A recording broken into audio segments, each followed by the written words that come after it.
Bom, vamos falar um pouquinho do governo de Dom Pedro II, que é o chamado Segundo Reinado, tá? O Segundo Reinado, ele se caracteriza e se inicia com o golpe da maioridade. Quando Dom Pedro II, antecipa-se a maioridade dele para ele poder assumir o trono. Lembrando que na regência o Brasil não havia uma estabilidade política, várias revoltas ocorreram e a partir daí você precisava dar uma centralização nessa questão do novo governante do Brasil. Então, Dom Pedro II, ele assume o cargo com 15 anos, tá?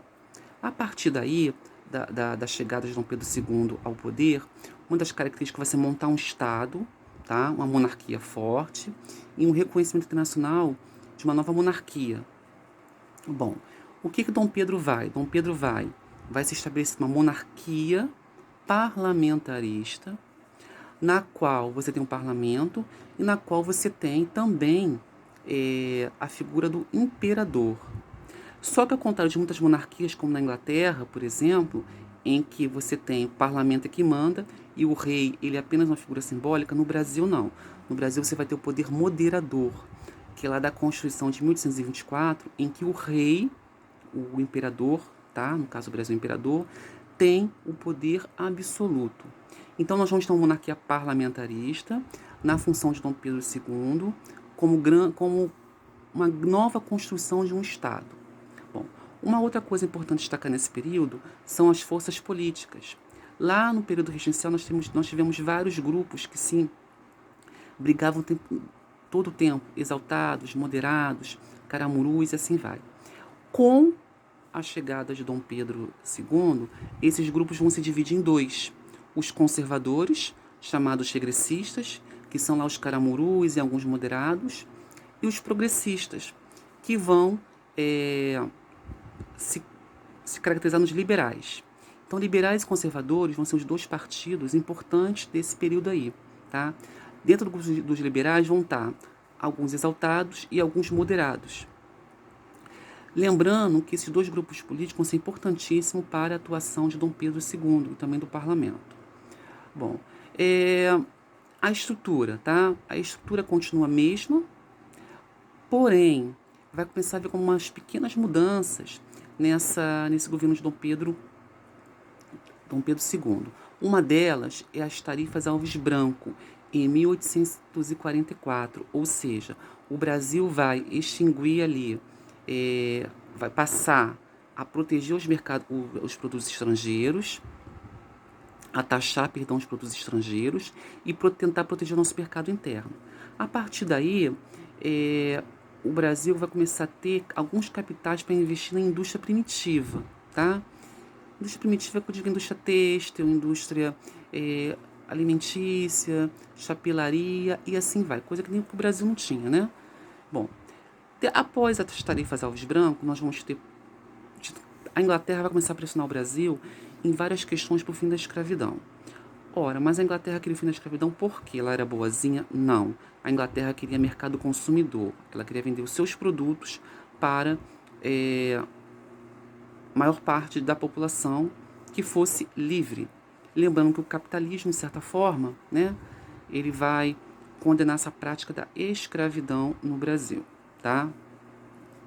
Então a Inglaterra ela vai ser a grande nação mais poderosa do século XIX e vai influenciar o tempo todo aqui a política no Brasil e a economia. Devido à pressão, nós vamos ter, por exemplo, um fenômeno chamado da Lei do Bill Arden, ou seja, é o momento em que vários traficantes brasileiros tentavam despistar a marinha inglesa em relação aos escravos, aos cativos trazidos da África. Bom, por fim, vai ser criada a Lei Eusébio de Queiroz, que vai proibir o tráfico negreiro entre o Brasil e a África. Então acaba o tráfico interatlântico, mas continua o tráfico negreiro dentro do Brasil, tá? Então, tanto a Lei Eusébio de Queiroz quanto as tarifas Alves Brancos vão gerar alguns capitais para tentar melhorar a situação do país, tá? Então você vai ter um pequeno surtinho industrial, muito pequeno.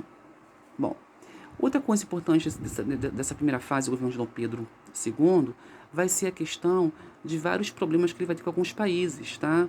Várias lutas, disputas entre algumas nações, principalmente com o Uruguai e com a Argentina, questões diplomáticas entre os ditadores do Manuel Rosas e Uribe, tanto do Uruguai quanto da Argentina.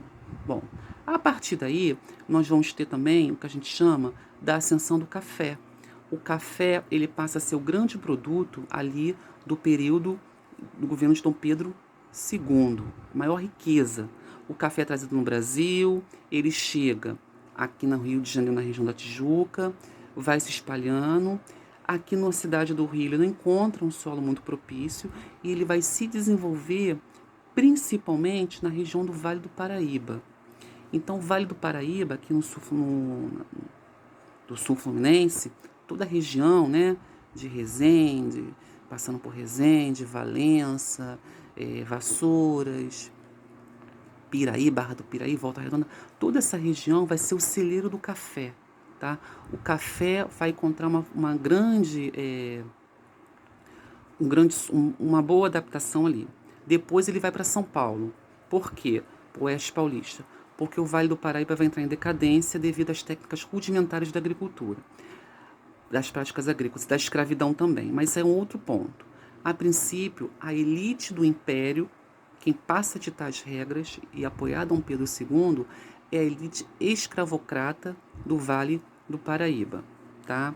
Então é isso, é um pouquinho aí desse primeiro momento do governo de Dom Pedro II.